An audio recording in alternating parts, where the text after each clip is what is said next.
الله وبركاته. الحمد لله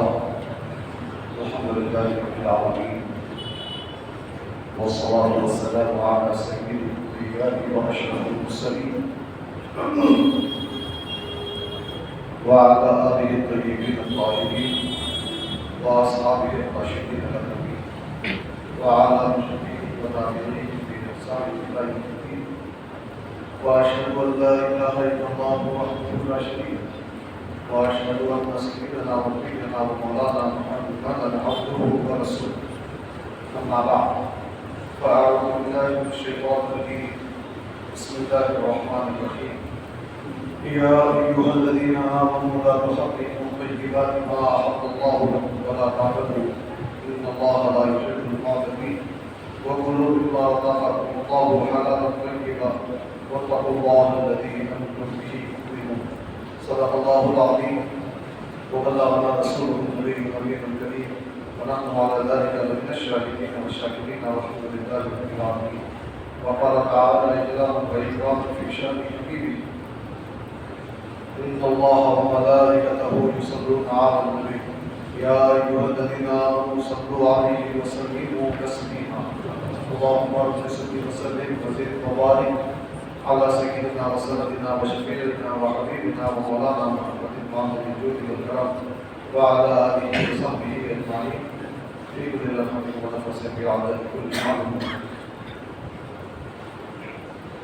اے ایمان والو، تم ان چیزوں کو اپنے اوپر حرام مت کریو جو پاکیزہ ہیں، جنہیں اللہ تبارک و تعالیٰ نے تمہارے لیے حلال قرار دیا ہے، اور تم حد سے آگے نہ بڑھو، بے شک اللہ تبارک و تعالیٰ حد سے آگے بڑھنے والوں کو پسند نہیں کرتا۔ اور جو کچھ تمہیں اللہ نے دیا اسے حلال طریقے سے اور پاکیزہ طریقے سے کھاؤ، اور اسی اللہ سے ڈرتے رہو جس پر تم ایمان۔ حاضرین کرام، 7ویں پارے کے دوسرے رکوع کی جن پہلی 2 آیتوں کی تلاوت سے میں نے اپنے آپ کو مشرف کیا، اس کا ایک آسان سا ترجمہ آپ نے سماعت فرمایا۔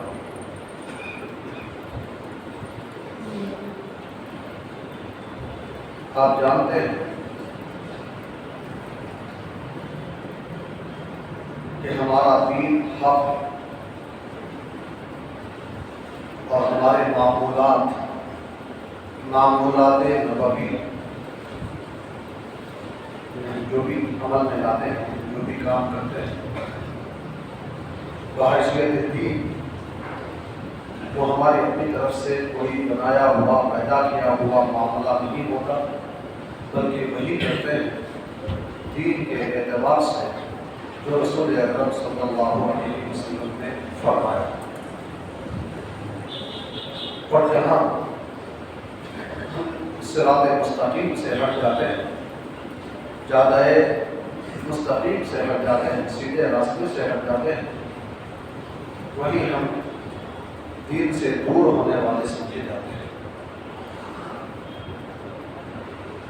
بہت سارے کام جہاں فرائض کی بات ہے، نماز فرض ہے، روزہ فرض ہے، زکوٰۃ فرض ہے، صاحب نصاب پر حج فرض ہے، 7 زندگی میں 1 مرتبہ صاحب استطاعت پر، یہ جو فرائض ہیں وہ تو اپنی جگہ ہے، جس پر جو فرض ہوگا وہ کرے گا۔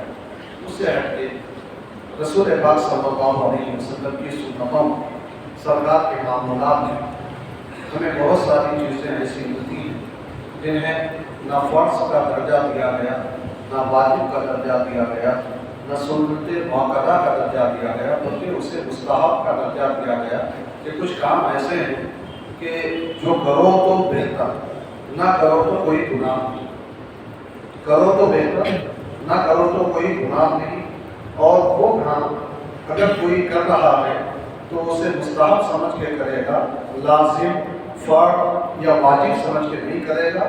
اگر وہ ایسا سمجھتا ہے تو وہ گناہ گار ہوگا، اور اگر کوئی کسی مستحب کام کو حرام کہتا ہے، مکروہ تحریمی کہتا ہے، تو وہ بھی گناہ گار ہوگا۔ اگر کوئی نہیں کرتا وہ مستحب کام کوئی بات نہیں، مگر اگر مستحب کام کو، جائز کام کو، مباح کام کو اگر کوئی حرام اور ناجائز کہتا ہے تو پھر وہ شدید گناہ گار ہوگا۔ تو اس اعتبار سے ہم پر لازم ہے کہ ہم مستحب کاموں کو مستحب کاموں کے درجے میں رکھیں، فرائض کو فرائض کے درجے میں رکھیں، واجبات کو واجبات کے درجے میں رکھیں، سنت موقدہ کو سنت موقدہ کے درجے میں رکھیں۔ جس کا جو درجہ ہے وہی درجہ اس کا متعین کر کے چلیں، تو پھر ہم صراط مستقیم پر ہیں، سیدھے راستے پر ہیں۔ بہت سارے معاملات میں سے ایک معمول نبوی صلی اللہ علیہ وسلم کا میں آپ کے سامنے پیش کرنا چاہتا ہوں آج کی گفتگو میں، وہ ہے فاتحہ۔ فاتحہ ہم پڑھتے ہیں۔ اب سوال یہ ہے کہ کیا یہ فاتحہ معمولات نبوی میں سے ہے کہ نہیں؟ سرکار فاتحہ پڑھتے تھے کہ نہیں؟ اگر پڑھتے تھے تو کیا یہ فاتحہ فرض یا واجب کے درجے میں ہے یا مستحب کے درجے میں؟ علماء تو علماء، عوام سے بھی اگر آپ پوچھیں گے، کسی جاہل سے، جاہل آدمی سے بھی آپ پوچھیں گے کہ کیا فاتحہ فرض ہے، تو وہ یہ کہے گا کہ نہیں، فاتحہ فرض نہیں بلکہ فاتحہ مستحب ہے۔ یہ اگر کوئی کرتا ہے تو ٹھیک ہے، اسے برکتیں حاصل ہوتی ہیں، اور اگر نہیں کرتا تو کوئی گناہ نہیں ہوگا۔ مگر اگر کوئی اس کو غلط کہتا ہے، تو پھر وہ گناہ کرتا ہے۔ یہ میں اس لیے بھی کہہ رہا ہوں کہ ابھی کچھ دیر پہلے میں نے مطالعے کے دوران دیکھا کہ کچھ لوگوں نے فاتحہ کے کھانے کو حرام لکھا، اور لکھنے والے اپنے آپ کو عالم سمجھتے ہیں، فتوے کی شکل میں لکھ رہے ہیں کہ فاتحہ حرام ہے، فاتحہ میں جانا حرام ہے، فاتحہ کا کھانا حرام ہے۔ میں پوچھتا ہوں کہ فاتحہ میں کون سا ایسا شرکیہ کام ہو گیا جس کی وجہ سے وہ کھانا حرام ہو گیا؟ کیا اللہ کے رسول صلی اللہ علیہ وسلم نے کھانے کی چیزوں کو سامنے رکھ کے دعائیں نہیں فرمائی؟ کیا آپ کو غزوہ خندق کا وہ واقعہ یاد نہیں جب حضرت جابر رضی اللہ تعالیٰ عنہ نے رسول اکرم صلی اللہ علیہ وسلم کو دیکھا کہ سرکار کے سامنے صحابہ کرام نے بھوک کی شکایت کرتے ہوئے اپنا دامن اٹھا کے بتایا، یا رسول اللہ، ہم نے بھوک کے مارے اپنے پیٹ پر پتھر باندھے ہوئے ہیں۔ تو رسول اکرم صلی اللہ علیہ وسلم نے اپنا دامن مبارک اٹھایا تو صحابہ کی آنکھوں نے دیکھا کہ سرکار اپنے بدن مبارک پر ایک نہیں 2 پتھر باندھے ہوئے۔ سرکار نے عملی طور پہ بتایا کہ اے میرے صحابہ، اگر تم بھوکے ہو تو ایسا نہیں کہ میں پیٹ بھر کھا کے آ رہا ہوں۔ حقیقت یہ ہے کہ جتنا تم بھوک محسوس کر رہے ہو اس سے زیادہ بھوک مجھے ہے۔ بحیثیت بشر میں بھوکا ہوں، اور بھوک کی شدت کو بتانے کے لیے سرکار نے بتایا کہ میں نے اپنے شکم مبارک پر ایک نہیں 2 پتھر باندھے۔ صحابہ کی آنکھوں میں آنسو آ گئے۔ حضرت جابر رضی اللہ تعالیٰ عنہ سے یہ کیفیت دیکھی نہ گئی۔ حضرت جابر رضی اللہ تعالیٰ عنہ دوڑے دوڑے اپنے گھر پہنچے، اپنی بیوی کو پورا ماجرا سنایا، عرض کیا کہ سرکار کو میں نے اس حال میں دیکھا ہے، میں چاہتا ہوں کہ سرکار کو لا کر کچھ کھلاؤں، کیا گھر میں کچھ ہے؟ تو انہوں نے کہا کہ بس تھوڑا سا جو ہے جو 2 کلو کے قریب ہو سکتا ہے، اگر آپ کہیں تو میں اسے پیس کر روٹی بنا دیتی ہوں۔ تو حضرت جابر رضی اللہ عنہ کے پاس بکری کا ایک چھوٹا سا بچہ تھا۔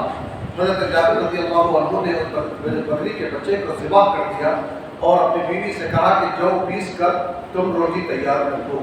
اب ادھر دوڑے دوڑے بارگاہ رسالت میں حاضر ہوئے اور عرض کی، یا رسول اللہ، گھر میں تھوڑا سا کھانا ہے، آپ تشریف لے چلیے، آپ کے لیے اور 1-2 آدمیوں کے لیے کافی ہو سکتا ہے۔ رسول اللہ صلی اللہ علیہ وسلم نے، وہ رسول جو خود بھوکے رہ کر دوسروں کو کھلاتے ہیں، جو خود بھوکے رہ کر دوسروں کو، حالانکہ رب تبارک و تعالیٰ نے سرکار کو بڑا اختیار والا بنایا. سرکار خود اپنی شان میں فرماتے ہیں اُعْطِيتُ مَفَاتِيحَ خَزَائِنِ الْأَرْضِ، مجھے زمین کے خزانوں کی پوری کنجیاں دے دی گئی. زمین کے خزانوں کی کنجیاں دینے کا مطلب کیا ہے؟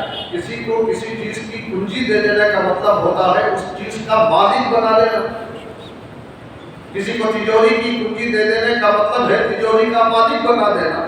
کسی کو کار کی کنجی دے دینے کا مطلب ہے کار کا مالک بنا دینا. جس چیز کی کنجی دے دی جاتی ہے وہ چیز سامنے والے کی ملکیت بن جاتی ہے.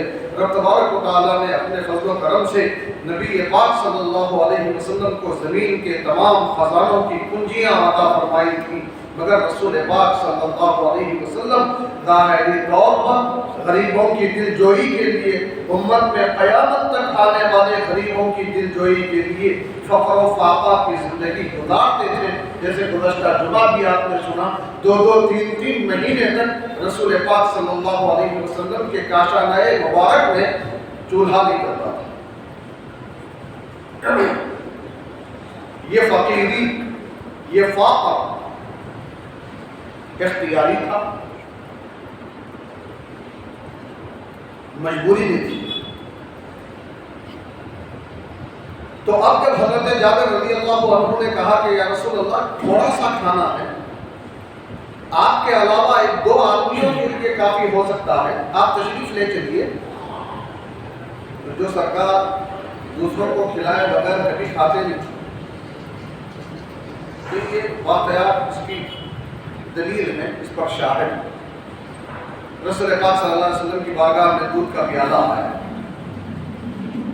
سرکار کو پیاس ہے، بھوک ہے، وہ دودھ سرکار خود پینا چاہتے ہیں، مگر اصحاب صفہ بیٹھے ہوئے، غریب صحابہ کا مجموعہ. حضرت ابو ہریرہ کہتے ہیں کہ مجھے بھی بڑی بھوک لگ رہی ہے. دل میں یہ تمنا پیدا ہوئی کہ اے کاش کہ سرکار مجھے یہ دودھ عنایت فرما دیں تاکہ میری بھوک مٹ جائے. حضرت ابو ہریرہ کو سرکار نے بلایا اور کہا کہ اے ابو ہریرہ یہ دودھ تمام صحابہ کو پلاؤ. یہ نہیں فرمایا کہ تم پیو. حضرت ابو ہریرہ نے وہ دودھ تمام صحابہ کو پلایا جتنے وہاں موجود تھے، تقریباً 70 سے 80 صحابہ. ایک پیالہ دودھ سب پیتے جا رہے ہیں اور سب شکم سیر ہوتے جا رہے ہیں، دودھ کم نہیں ہوتا. پھر اس کے بعد حضرت ابو ہریرہ کا مقام آیا. سرکار نے فرمایا اے ابو ہریرہ پیو. حضرت ابو ہریرہ نے پیا، اپنے لبوں سے وہ کٹورا ہٹایا. سرکار نے فرمایا اور پیو. وہ اور پیے، ہٹا دیے. سرکار نے فرمایا اور پیو. انہوں نے عرض کی یا رسول اللہ گنجائش نہیں، اتنا پی لیا ہوں کہ اب پیٹ بھر گیا ہے، گنجائش نہیں. تب سرکار لے کر خود پیتے. یہ عمل ہے، یہ اخلاق ہے، یہ کردار ہے. اگر چاہتے سرکار پہلے پی لیتے، بعد میں صحابہ کو دیتے، صحابہ خوش ہو جاتے، سرکار کے لبوں کا تبرک مل گیا. یہ بھی تو بڑی بات. مگر نہیں، سرکار نے ہمیں تعلیم دینے کے لیے بتایا کہ پہلے دوسروں کا خیال کرو، بعد میں خود اپنا خیال. سب کو پلانے کے بعد سرکار نے کیا اور دودھ کٹورے میں جھونکا، دودھ جیسا کا ویسا. اب بتا کہ کیسا معجزہ. تو سرکار بہرحال پہلے دوسروں کو کھلاتے پلاتے تھے، بعد میں خود کھاتے تھے. اب حضرت جابر نے جب بلایا تو سرکار اکیلے کھانے جانے کے لیے تیار نہیں ہوئے، اس لیے کہ صحابہ بھی بھوکے ہیں. سرکار نے صحابہ میں اعلان کر دیا چلو جابر کے پاس دعوت ہے، جابر کے پاس دعوت ہے. حضرت جابر پریشان ہو گئے، دوڑے دوڑے اپنے گھر پہنچے، اپنی بیوی کو پورا ماجرا سنایا. میں نے تو اللہ کے رسول کو دعوت دی تھی، اللہ کے رسول سب صحابہ کو لے کر آ رہے ہیں، گھر میں تھوڑا سب کے لیے کیسے کافی ہوگا. تو اس وقت میں حضرت جابر کی بیوی نے کہا آپ پریشان کیوں ہوتے ہیں، ہم نے تو دعوت کی ہے رسول اللہ کی، رسول اللہ کو کھلانا ہماری ذمہ داری ہے. اب سب صحابہ کو دعوت پہ بلایا ہے رسول اللہ نے، اب سب کو رسول اللہ کھلائیں گے. یہ ایمان تھا، یہ عقیدہ تھا، عقیدے کا استحکام تھا. بہرحال آئے سرکار، جو روٹیاں اور جو شوربہ بنایا گیا تھا اس کو سامنے رکھا، سرکار نے دعا کے لیے ہاتھ اٹھائے، دعا فرمائی اور اس کے بعد کہا جابر سے کہ اے جابر 10 لوگوں کو اندر بلاتے جاؤ۔ 10 آدمی آتے گئے، کھاتے گئے، جاتے گئے، کھاتے گئے، جاتے گئے،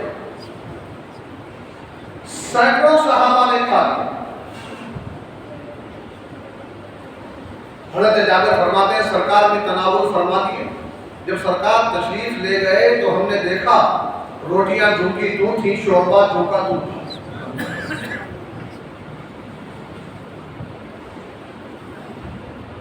سرکار نے تھوڑے کھانے پر برکت کے لیے جو دعا فرمائی، کیا پڑھ کے دعا کیا ہوگا؟ مختصر سے وقت میں، کیونکہ بھوکے، ایسا نہیں کہ اطمینان سے بیٹھ کے گھنٹہ 2 گھنٹہ پڑھنے کا موقع۔ سرکار نے پڑھا، مختصر وقت میں پڑھا۔ کیا پڑھا؟ تو علماء اعلام نے اندازہ لگایا کہ قرآن کی آیتیں پڑھی ہوں۔ جب قرآن کی آیتیں پڑھی ہوں گی تو کون سی آیتیں، کون سی سورتیں پڑھی ہوں؟ اندازہ لگایا کہ وہ سورتیں جو پڑھنے میں مختصر ہیں، ثواب میں زیادہ۔ اسی بنیاد پر فاتحہ کا توجہ طریقہ رائج ہو گیا کہ 1 مرتبہ سورہ فاتحہ پڑھا جاتا ہے، 3 مرتبہ سورہ اخلاص پڑھا جاتا ہے، 1 مرتبہ درود شریف پڑھا جاتا ہے کہ سورہ فاتحہ ام الکتاب۔ ام الکتاب کا مطلب ہے پورے قرآن کا نچوڑ، پورے قرآن کا اصل۔ سورہ اخلاص 1/3 قرآن، 3 مرتبہ کوئی پڑھو تو 1 قرآن کا ثواب مل جائے۔ درود شریف برکتوں سے مالامال۔ مختصر سے مختصر فاتحہ کا یہ طریقہ رائج ہو گیا۔ سرکار نے کھانا سامنے رکھ کے پڑھا تھا، تو لکھنے والا لکھتا ہے کہ ٹھیک ہے فاتحہ تو پڑھ سکتے ہیں، مثال ثواب تو کیا جا سکتا ہے، مگر سامنے رکھ کے پڑھنے سے وہ حرام ہو گیا۔ عجیب منطق ہے، عجیب فلسفہ ہے۔ اگر قرآن پڑھا جائے اور کوئی چیز سامنے رکھ کے پڑھی جائے تو کیا قرآن کے پڑھنے سے وہ حرام ہو جائے؟ عقل ماننے والی نہیں۔ تو فاتحہ کوئی نیا طریقہ نہیں ہے، یہ معمول نبوی رسول پاک صلی اللہ علیہ وسلم کا طریقہ۔ میں آپ سے ایک اگلی بات پوچھوں، آپ کھانے سے پہلے دعا پڑھتے ہیں کہ نہیں پڑھتے؟ اللہم بارک لنا فیما رزقتنا وارزقنا خیرا منہ، بسم اللہ تعالی وکفینا۔ کھانا سامنے رکھ کے پڑھتے نہیں کہ پیچھے؟ کھانا سامنے رکھ کے آپ نے اللہ کا نام لیا، برکت کی دعا کی تو کھانے میں برکت ہو گئی، کھانے کا فائدہ حاصل ہو۔ جب ہم کھانا سامنے رکھ کر کھانے کی دعا پڑھ کے اللہ کا نام لے کے کھاتے ہیں تو وہ حرام نہیں ہوتا۔ تو فاتحہ پڑھنے سے، سورہ اخلاص پڑھنے سے، سورہ فاتحہ پڑھنے سے، درود شریف پڑھنے سے کوئی کھانا حرام کیسے ہو جاتا ہے؟ یہ سمجھ میں آنے والی بات ہے۔ اسی لیے اللہ فرما رہا ہے یا ایھا الذین آمنوا لا تحرموا ما احل اللہ لکم۔ اے ایمان والو، تم ان چیزوں کو حرام مت کر دو جو اللہ نے تمہارے لیے حلال کیا۔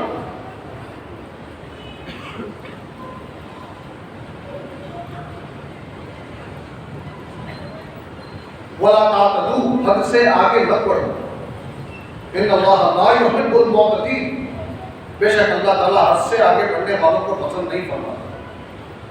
وَكُلُوا مِمَّا رَزَقَكُمُ اللَّهُ حَلَالًا طَيِّبًا، اور جو کچھ تمہیں اللہ نے دیا ہے اسے حلال اور پاکیزہ طور پر کھاؤ۔ وَاتَّقُوا اللَّهَ الَّذِي أَنتُم بِهِ مُؤْمِنُونَ، اگر تم ایمان رکھتے ہو تو حلال کھانوں کو حرام کہنے سے اللہ سے ڈرو۔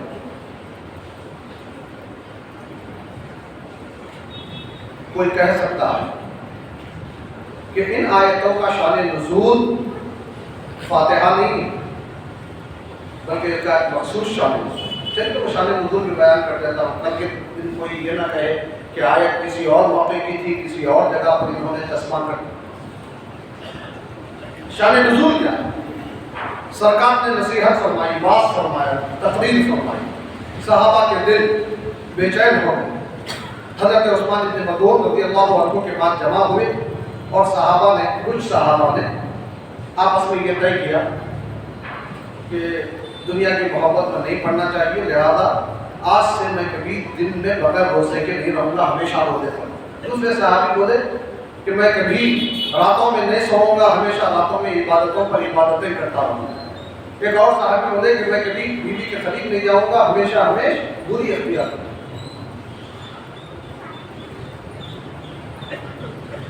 تو اس پر اللہ نے یہ آیت نازل فرمایا کہ تمہارے لیے دل میں کبھی روزہ رکھنا اور کبھی بغیر روزے کے رہ کر کھانا اللہ نے حلال و جائز کیا ہے، تم اپنے اوپر حرام کیوں کر رہے ہو؟ ایسا مت کرو۔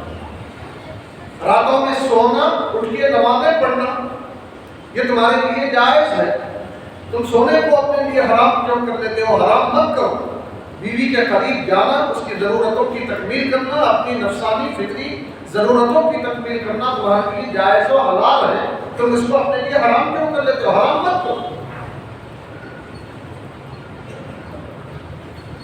سرکار بیٹھے ہوئے، صحابہ کا مجموعہ ہے، ایک خاتون آئی، آ کے اپنے شوہر کی تعریف کرنے لگی کہ یا رسول اللہ میرے شوہر بڑے عابد و زاہد ہیں، متقی اور پرہیزگار ہیں، روزانہ روزہ رکھتے ہیں، رات رات بھر عبادتیں کرتے ہیں۔ یہ تعریف کر کے چلی گئی۔ سرکار نے صحابہ سے پوچھا کیا سمجھا؟ صحابہ بولے کہ یہ تو اپنے شوہر کی تعریف کر رہی تھی۔ سرکار نے فرمایا تعریف نہیں کر رہی تھی، شکایت کر رہی تھی۔ یہ ہمیشہ روزے سے رہتے، عبادتوں میں رہتے، میرا ہاتھ ادا نہیں کرتے۔ صاحب ان کو بلایا، بلا کے پوچھا کیا معاملہ ہے؟ تو انہوں نے کہا یا رسول اللہ آپ نے نصیحت فرمائی، اتنا اثر ہو گیا کہ ہم نے راتوں میں سونا چھوڑ دیا، بیوی کے قریب جانا چھوڑ دیا، کھانا چھوڑ دیا، دن میں روزہ رکھتے ہیں۔ تو سرکار نے فرمایا تمہارے جسم کا بھی تم پر حق ہے، تمہاری بیوی کا بھی تم پر حق ہے، تمہارے آنکھوں کا بھی تم پر حق ہے، تم کھاؤ بھی اور روزہ بھی رکھو، کچھ دن بغیر روزے کے بھی رہو، کچھ دن روزوں سے بھی رہو، راتوں میں جاگتے بھی رہو عبادتیں کرنے کے لیے، اور سوتے بھی رہو نیند کو، جسم کو آرام پہنچانے کے لیے اور اپنے فطری خواہشات کی تکمیل کے لیے اپنی بیوی کے قریب جاتے بھی۔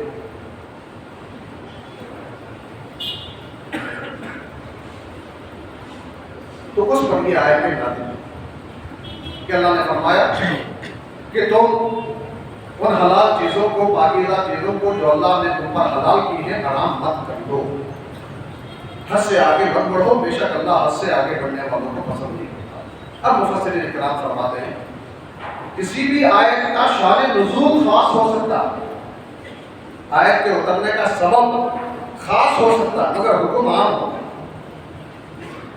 الفاظ کے عموم کا اعتبار کیا جاتا ہے، الفاظ عام ہیں، ہر وہ چیز جو اللہ نے تمہارے لیے حلال کی ہو، جائز قرار کی ہو اور وہ پاکیزہ ہو، اچھی ہو، تو تم اسے حرام مت کرو۔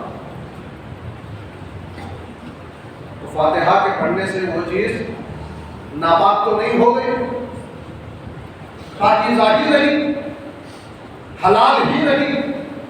جب حلال ہے، پاکیزہ ہے، تو صرف قرآن کے پڑھنے سے وہ ناپاک کیسے ہو گئے، حرام کیسے ہو گئے؟ اس میں تو برکت آ گئی۔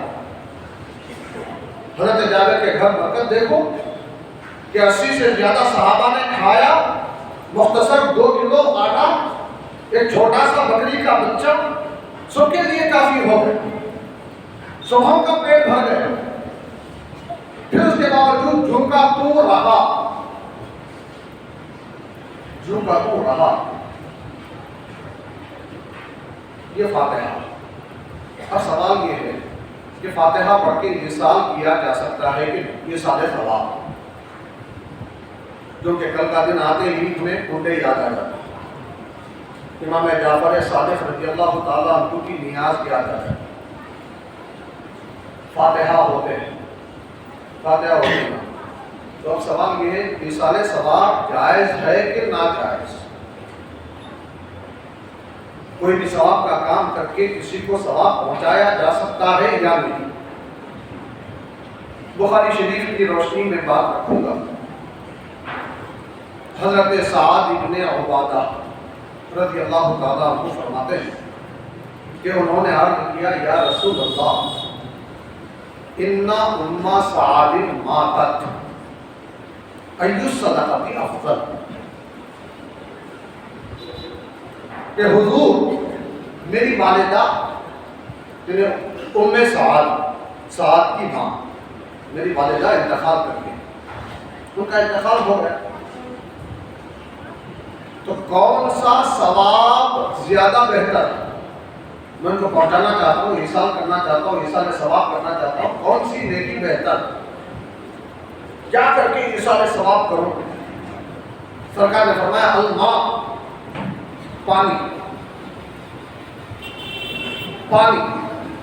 پانی کی اہمیت سے تو سب آپ واقف ہیں۔ پانی انسان کی بنیادی ضرورت ہے کہ پانی کا آپ صدقہ کریں گے، پانی کے ذریعے سے نیکی کریں گے تو یہ نیکی کا ثواب اپنے مرحومین کو پہنچایا جا سکتا ہے، اس طرح ثبوت ملتا ہے۔ اور سرکار نے خاص کر پانی کا اس لیے بھی ذکر فرمایا، عربستان کی زمین ریگستان، پانی بہت کم پایا جاتا ہے، میٹھا پانی تو نہیں پایا جاتا تقریباً، یہی وجہ ہے کہ کئی کنوؤں میں جو کھارے پانی کے تھے رسول پاک صلی اللہ علیہ وسلم نے اپنا دعا پہ زہر ڈال کے میٹھا بنا دیا۔ تو یہاں حضرت سعد کو سرکار نے فرمایا کہ پانی کی نیکی کا ایصال ثواب کرو اپنی ماں کے لیے۔ تو فرماتے ہیں کہ حضرت سعد نے کنواں کھدوایا اور فرمایا ہاتھی بھی ام سعد، یہ ام سعد کا کنواں، یعنی اس سے جو کوئی پانی پیے گا اس کا ثواب ام سعد کو پہنچے، سعد کی بات کو پہنچے، یہ ایصال ثواب ذہن میں رکھیں۔ عبادتیں دو طریقے کی ہوتی ہیں، ایک بدنی ایک مادی۔ بدنی عبادتوں کا ثواب نہیں پہنچایا جا سکتا، خالص بدنی عبادت۔ خالص بدنی عبادت کیا ہے؟ نماز،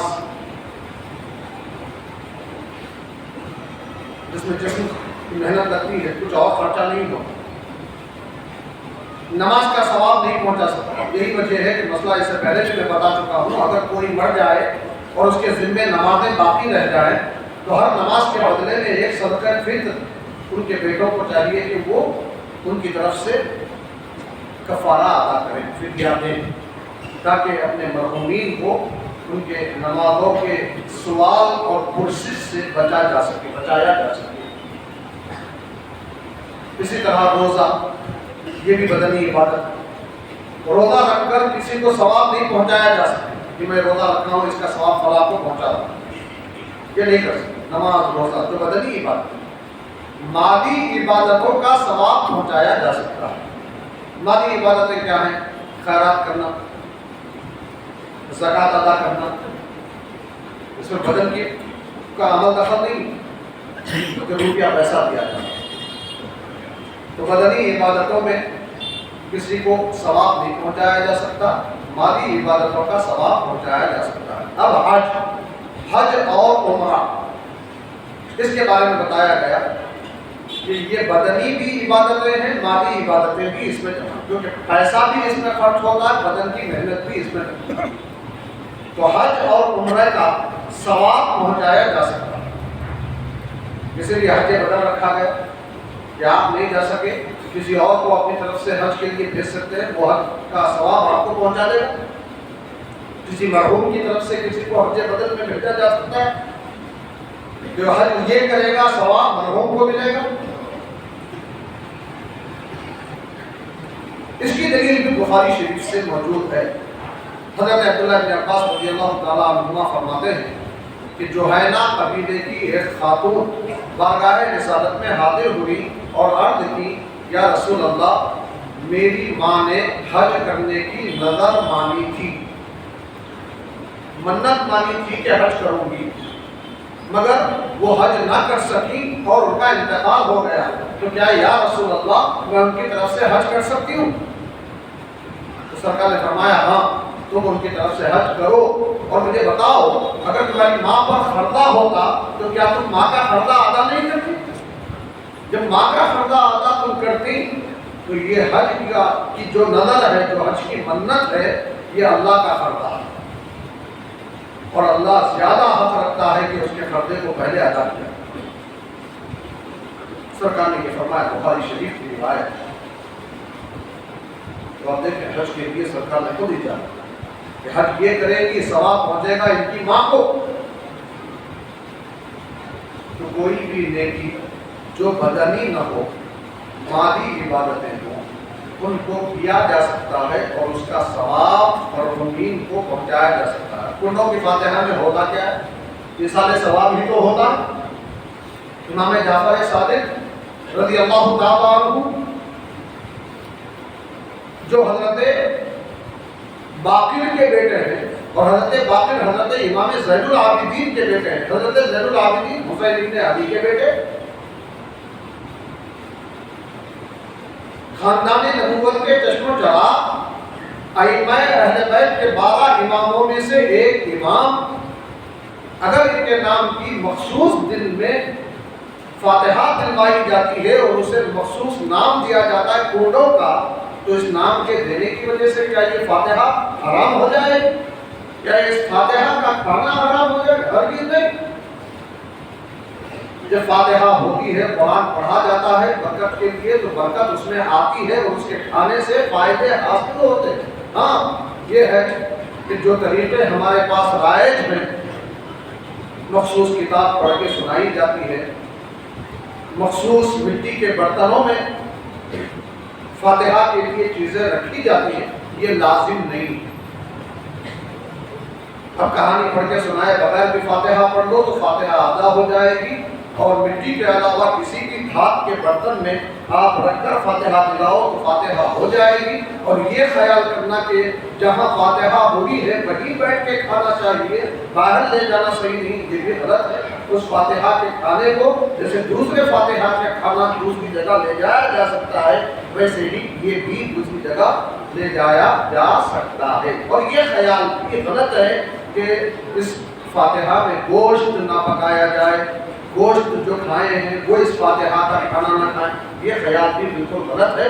ہم نے ہمارے اساتذہ کو دیکھا ہے کہ وہ جب ڈھونڈوں کی فاتحہ کرتے تھے امام جعفر صادق رضی اللہ تعالیٰ عنہ کے نام کی، تو اس فاتحہ میں بریانی رکھتے تھے، گوشت کی بریانی رکھتے تھے۔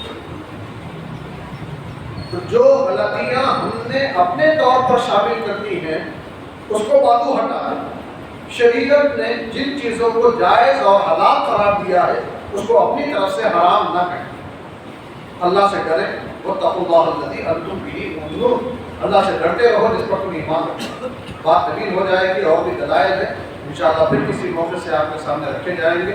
دعا فرمائیں کہ الہ العالمین ہمیں حق بولنے، سننے، قبول کرنے، عمل کرنے، دوسروں تک پہنچانے کی توفیق عطا فرما، تمام احکام پر عمل کرنے کی توفیق اور تمام گناہوں سے بچنے کی قوت عطا فرما۔ الہ العالمین اسلام کی عزت کی، صحت و عافیت کی لمبی زندگی عطا فرما، ایمان کی موت نصیب فرما۔